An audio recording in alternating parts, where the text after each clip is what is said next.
वही सूत्र चल रहा है ज्ञान के भेद को लेकर।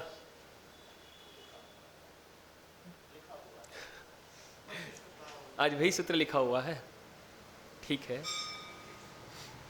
वही सूत्र चल रहा है ज्ञान के भेद को लेकर।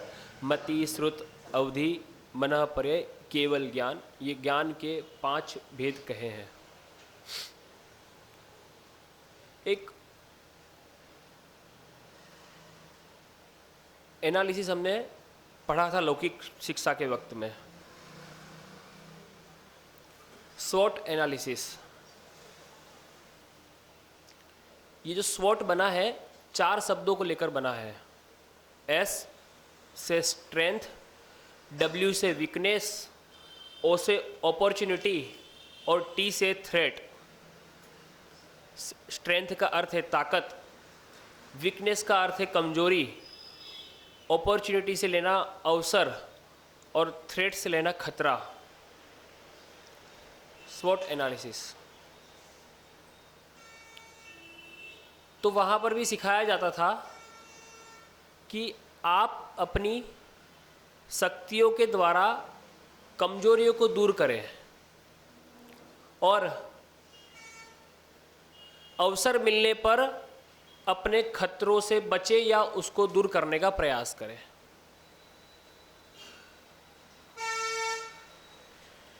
ये तो ज्ञान के रूप में सिखाया और अच्छी बात सिखाई कि अपनी शक्तियों के द्वारा, ताकत के द्वारा कमजोरियों को दूर करें।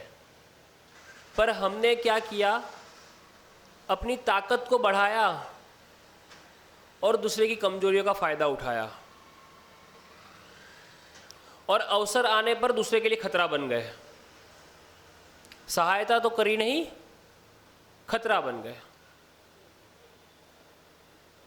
वहां तो ये कहा था शक्तियों को जानकर कमजोरियों को दूर करें और अवसर आने पर खतरों को दूर करें या तो उसके कारणों को दूर करें। पर आप तो क्या किया, अब शक्तिशाली बनकर दूसरे कमजोर के लिए ही खतरे की घंटी बन गए। तो ये क्या सम्यक उपयोग था या सम्यक ज्ञान था? दूसरे प्रकार से ले, आपके पास सम्यक ज्ञान किस प्रकार से हो सकता है? आपके पास जो शक्तियां हैं उसको अवसर पाकर दूसरे की कमजोरी दूर करने के लिए या उसके खतरे दूर करने के लिए प्रयोग किया जाए।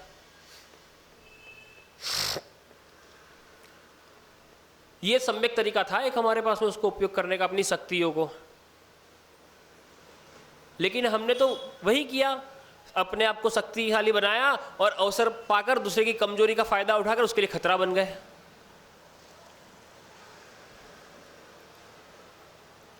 पर देखा जाए तो वास्तविकता में क्या हम दूसरे के लिए खतरा बने? हम स्वयं के लिए ही खतरा बने ना, अपने पतन का कारण बन गए।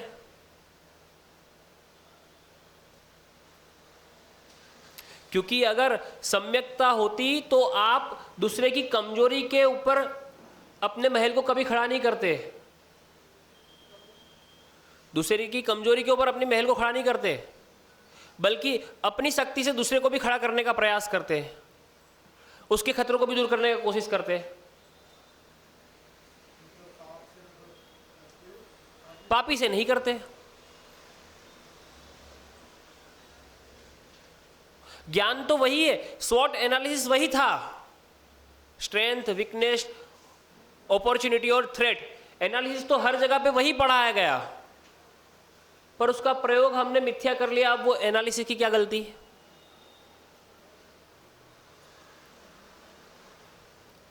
हमने गलत माध्यम चुन लिया उसके, उस एनालिसिस की क्या गलती? या ज्ञान का जो अधिकरण था, साधन था उपयोग करने का, वो गलत चुन लिया, उसमें एनालिसिस की क्या गलती?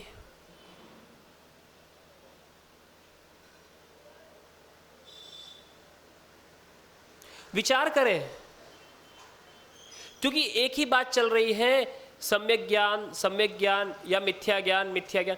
तो ज्ञान तो मिथ्या है ही नहीं, ज्ञान तो ज्ञान है, उसका उपयोग सम्यक या मिथ्या प्रकार से है।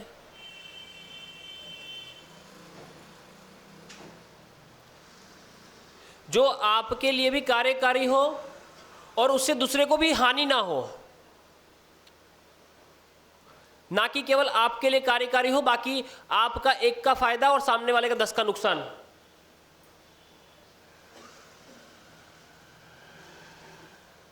मैं कहता हूं आपका 100 का फायदा हो जाए पर सामने वाले का एक का नुकसान भी ना हो, तब वो काम कार्यकारी है, तब वो ज्ञान कार्यकारी है, सम्यक है। पर यहां तो उल्टा है, अपना एक का फायदा करने के लिए सामने वाले का 10 का नुकसान है तो भी विकल्प नहीं हमें। तो क्या वो सम्यकपना है क्या ज्ञान में?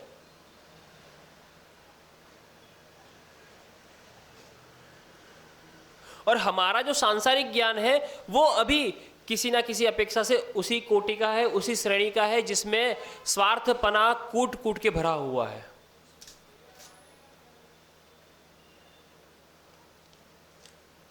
अपने आप को शक्तिशाली साबित करने में लगे हुए हैं, चाहे उसके लिए हमें दूसरे को कितना भी नीचे गिराना पड़े, उसकी कमजोरी का कितना ही फायदा उठाना पड़े।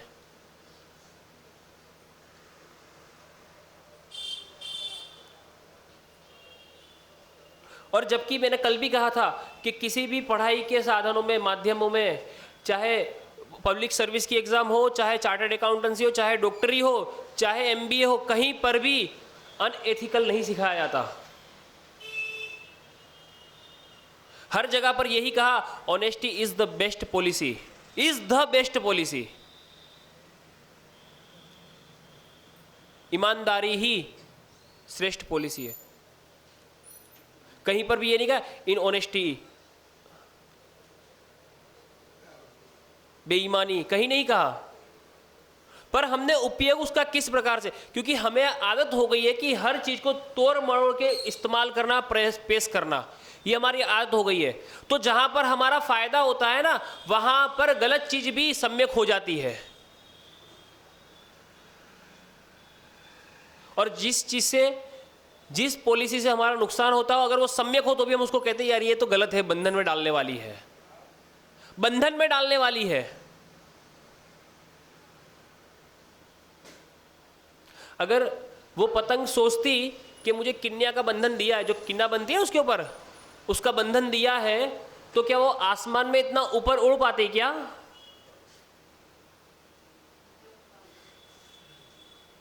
तो अगर आपको ज्ञान बंधन रूप लग रहा है, अगर उसमें दिखाए हुए सम्यकपना अगर आपको बंधन रूप लग रहा है, तो ये समझना कि आप भी निश्चित रूप से पतन के मार्ग पे हो। पतन के मार्ग पे, पतंग के नहीं, क्योंकि पतंग के मार्ग पे होते तो किन्या बंधन नहीं लगती और आप उसके सहारे पर गगन को चूमते। पर आपको अगर ज्ञान के अंदर दिखाई गई बातें, संयम, नियम अगर बंधन रूप लग रहे हैं, तो समझना कि निश्चित आप पतन के मार्ग पे हो।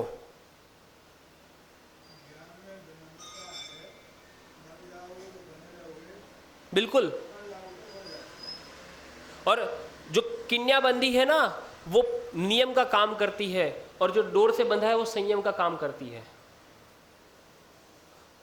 और ये संयम और नियम ही आपको नियम से ऊपर की यात्रा करवाएंगे। वरना तो अगर आपको बंधन लग रहा है तो वो पतंग फिर फटी जाती है। संयम से टूटी तो पतन चालू हो गया, और किन्या से टूटी तो फिर वो फटी जाएगी, वो दूसरी बार किन्या बनने के लायक रहती नहीं। तो जो ज्ञान आपको लगे कि ये बंधन रूप है, सम्यक होने के बाद भी, तो समझना आपका पतन निश्चित है। और जो ज्ञान सम्यक होने के बाद आपको लगे नहीं ये मेरे लिए कार्यकारी है, ऊर्ध्वगमन में सहकारी है, तो समझना कि वो ज्ञान आपका सम्यक उपयोग में है। क्योंकि सम्यक ज्ञान स्वतंत्र करता है, और ज्ञान का मिथ्या उपयोग, देखिए फिर कह रहा हूं, सम्यक ज्ञान तो स्वतंत्र करता है, पर सम्यक ज्ञान का मिथ्या उपयोग आपको स्वच्छंद बनाएगा। और स्वच्छंदता कभी ऊपर ले जाने के लिए कार्यकारी नहीं हो सकती। स्वच्छंदता हमेशा नीचे जाने के लिए ही कार्यकारी होती है। तो हमें विचार करना होगा कि हम अपने ज्ञान का सम्यक प्रयोग कर रहे हैं या मिथ्या प्रयोग कर रहे हैं, क्योंकि ज्ञान तो ज्ञान ही है।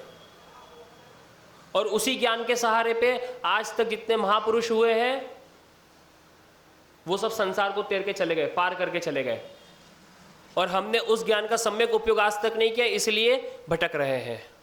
वास्तविकता तो यही है। हम इसको माने या ना माने, पर कड़ी सच्चाई तो यही है कि हमने अपने ज्ञान का सम्यक उपयोग नहीं किया और ना कर रहे हैं। आज भी हम सोचते हैं कहां पर एक नियम बने और उसके 13 रास्ते खोज ले बाहर निकलने के, क्योंकि बंधन है ना, पर वो बंधन नहीं है, वो आपकी उन्नति के रास्ते हैं।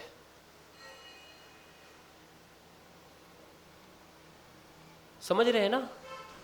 तो ज्ञान का सम्यक प्रयोग करें और अपने आप को उन्नति पर ले जाने का प्रयास करें, क्योंकि जो ज्ञान का सम्यक प्रयोग है वो सम्यक दृष्टि को बंधन रूप लगता ही नहीं कभी भी।